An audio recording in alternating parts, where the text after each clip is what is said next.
This simple adjustment to your Romanian deadlift reduces stress on your lower back and hits your glutes and hamstrings harder. This is the B stance Romanian deadlift, and today I'm going to teach you exactly how it's done. So the B stance Romanian deadlift is basically a single leg Romanian deadlift in which that non-working leg acts as a kickstand to support balance. The benefit of this exercise versus a traditional bilateral stance is that when we shift to an asymmetrical stance, we reduce tension through the lower back and increase demand on the working muscles, namely those glutes and hamstrings. Let me show you what this looks like in action, and then I'll walk you through it step by step.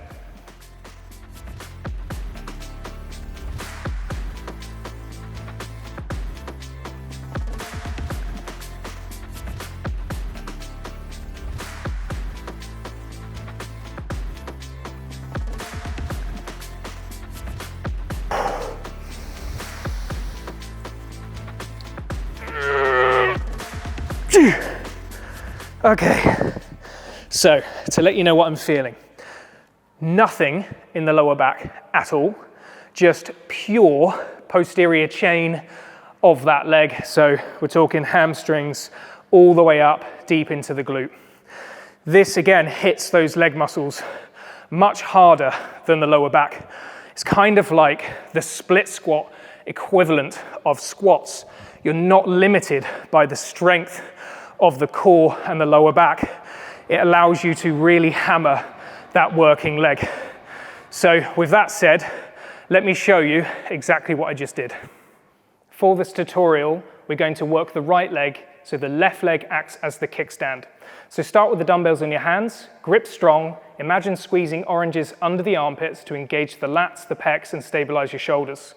Look down at your feet and stand a fist width apart. Now we need to create our kickstand. To do that, we're going to take the left heel behind the right heel, create a 90-degree angle, and then go up onto the ball of the foot, so raising that back heel. Now we need to load that front foot so that most of our weight is over that working leg. So shift your center of mass, feel that whole foot, imagine 80% of your weight through that foot and just 20% or less through the back foot. That is just acting as a kickstand to support balance. Now we're ready to go into our hip hinge. So the analogy I like to use is imagine that right hip, in this case, is a bucket of water, and we're trying to spill water out the front.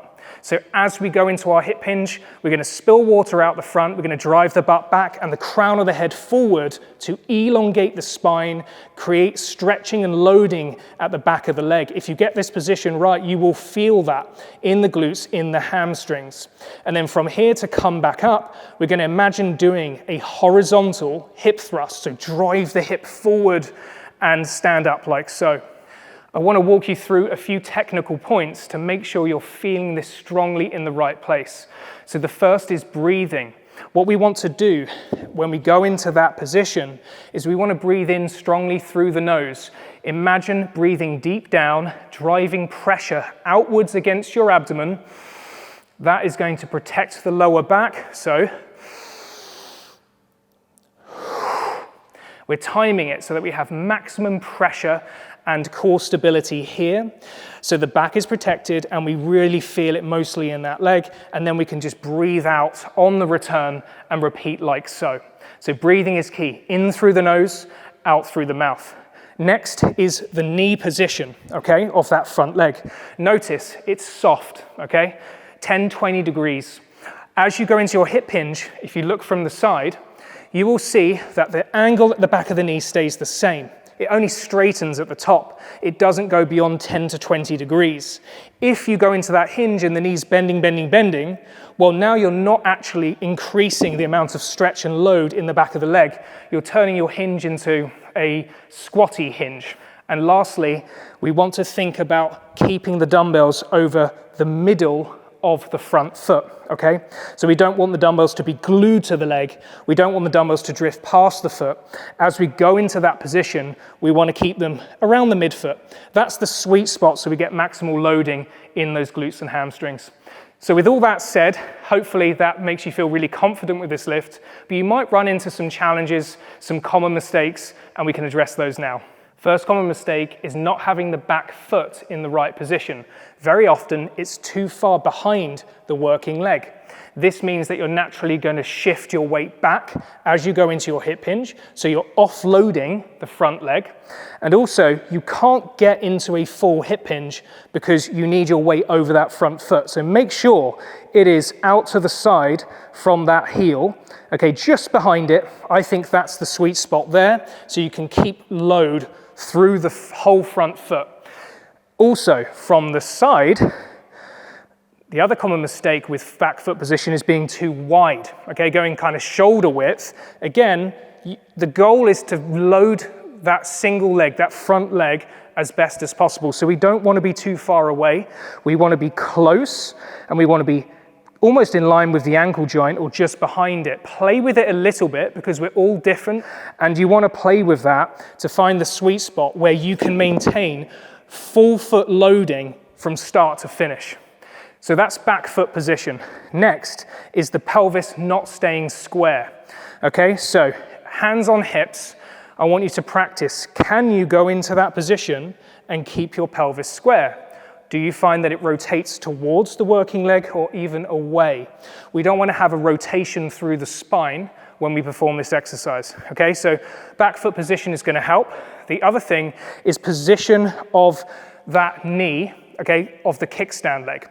If that knee is too far forward, you're going to naturally kind of create a closed angle.